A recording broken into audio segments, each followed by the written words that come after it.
What is up? Welcome back to the Jeremy Awakens podcast. Today's episode is going to be a little different than the normal episodes. Today, we're diving deep into the current situation in Israel and Iran. Now, this is not a political podcast. However, as someone who is a proud Jew, as someone who has lived in Israel, as someone who is going back to Israel in less than 2 weeks, I feel very called to share my truth about what is happening right now. Because the truth is, it actually does affect a lot of people in America. Now, I'm not going to dive too deep into that. However, I do want to provide people some basic information, some basic knowledge, some basic facts about the history of Israel, the history of Iran, what is currently happening, and what is potentially going to be happening in the future.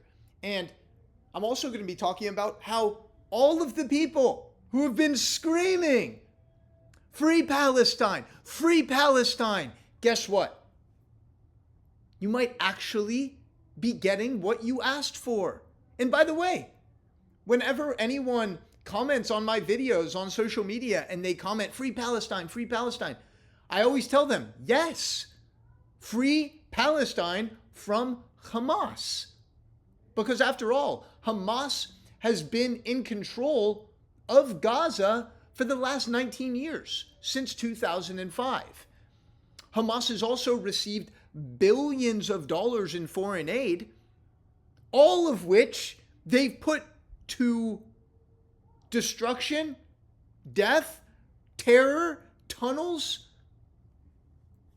That's who we're dealing with. But guess who Hamas is funded by? Hamas is funded by Iran. So by debilitating Iran's ability to utilize all of their weapons, potential nuclear weapons, this is actually going to debilitate Hamas indirectly, and therefore, hopefully, it's going to provide more freedom for the Palestinian people. Because let's be honest, the Palestinian people, the Iranian people, the people in Lebanon, the people in Yemen, the people in Syria, all of these people who have been persecuted by the absolutely horrendous leadership that is that's more interested in funding terror, in funding hate, these people might actually start to gain more freedom. And that is a beautiful thing that we should all be celebrating. Regardless of what side you're on, we should actually all want a free Palestine. Free Palestine from Hamas. That is what we should all be hoping for. And by Israel being brave enough, intelligent enough to attack Iran. And by the way, let's be very clear about something. Okay, I'm not sure what the death count is of civilians in Iran. I think it's pretty low. Obviously, any number of civilian deaths is tragic. Okay, let's just put that out there right away. Because that's another thing about this whole conflict that people don't understand. People have been calling for a ceasefire with Hamas, a ceasefire with Iran. Understand that there was a ceasefire with Hamas on October 6th. And then guess what? October 7th happened. They murdered 1,200 innocent civilians. And that's why this war started. So you can call for the ceasefire. You can call for peace and negotiation. But the truth is, you can't really create peace with people that are dedicated to your death and destruction. And that's who we're dealing with when we talk about the leadership of Iran. We talk about Hamas. We talk about Hezbollah. So back to this attack on Iran, that was extremely strategic. Israel was able to eliminate and take out some of Iran's top leaders. They were able to take out some of their infrastructure where their weapons are being produced and where their weapons are being stored. So that's a huge win, not just for Israel, but for the whole Western world. Now, Iran retaliates by firing hundreds, if not thousands, of missiles and rockets into Israel. Guess what? Do you think Iran is being strategic with those attacks? Of course not. Again, Iran, and again, when I say Iran, I'm referring to the evil government, if you can even call it that. I'm referring to the evil government of Iran, the leadership. I am not referring to the Iranian people, and we need to make that very important distinguishing remark. We need to make that very clear. So, the Iranian people, by the way, can I just say this? You know, I'm very grateful that one of my best childhood friends, still very close to him and his family to this day, they're from Iran, and they're Persian Jews. And the Persian people are absolutely incredible people. They're hardworking, they're kind, they're amazing cooks. Oh my God. Persian food is unbelievable. It's absolutely incredible. If you haven't tried it, I highly encourage you to try it. So, when we are talking about the evil nature of Iran, we're not talking about its people, okay? We're talking about the government. That's what I'm referring to when I am speaking about this. And I think it's very important just to clear that up. And when Iran is attacking Israel, I saw just before recording this podcast that they killed 6 people in a town in a city called Bat Yam, which is a suburb of Tel Aviv. It's about 20 minutes south of Tel Aviv. And I actually lived in Bat Yam for 3 months when I was 18 years old. And when I saw that, when I saw the destruction in Bat Yam, I was like, oh my gosh. Like, it hit even closer to home for me. Because I was like, wow, I lived there for 3 months. I spent a lot of time there. And obviously right now I have a ton of friends who are in Israel, mostly in Tel Aviv and Jerusalem. And I'm just doing my best to stay in constant communication with them. It's scary times. And at the same time, it's familiar times for the people of Israel. It's familiar times to be hiding in bomb shelters. But here's another huge difference between Israel and Iran, between Israel and Hamas, between Israel and Hezbollah, right? Israel uses its resources to actually build tunnels for their citizens to stay safe from.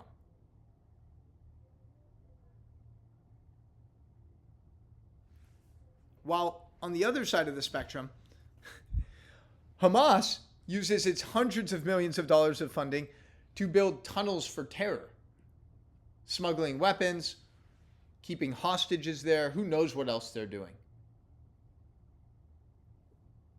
And I don't think it's tunnels that I have the word wrong, so excuse me.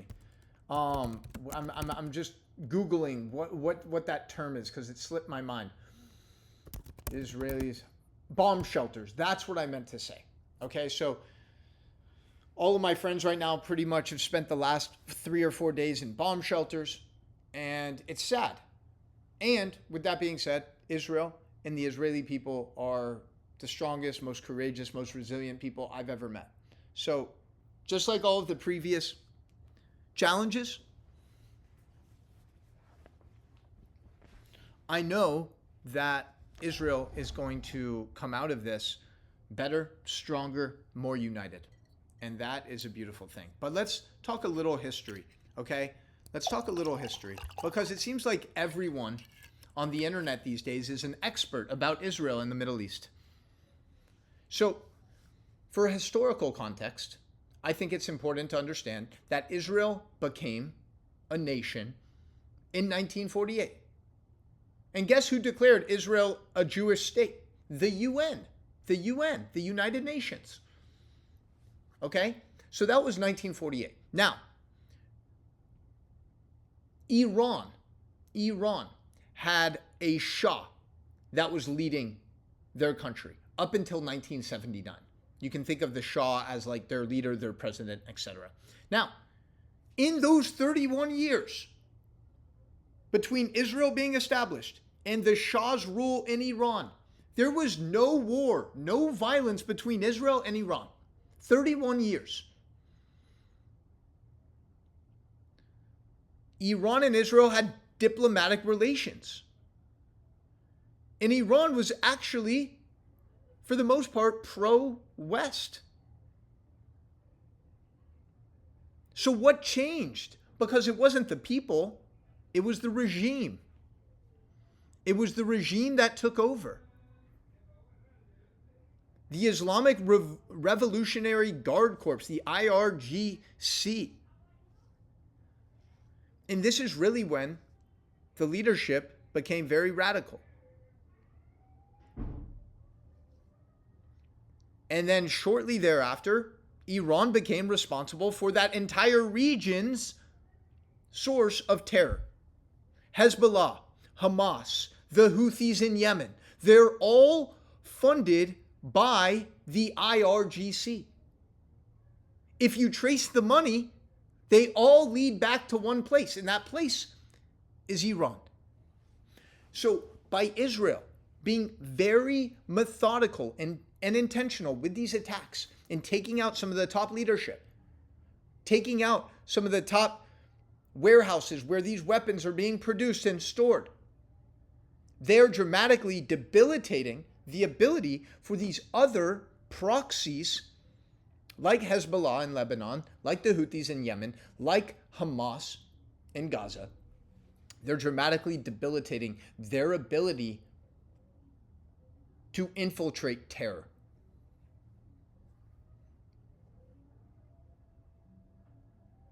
So let's just make that very clear distinction between the people and the regime of Iran. The Iranian people are not the enemy. The Iranian people are beautiful people, and they deserve so much better than what they've had for the last 50 years. I have so many Persian friends, and they are the sweetest, kindest people. You walk into a Persian home and like they just want to cook for you. They just want to make you feel loved. So the issue is not the Iranian people. The issue is the IRGC. It's this radical Islamic leadership that is dedicated to death and destruction.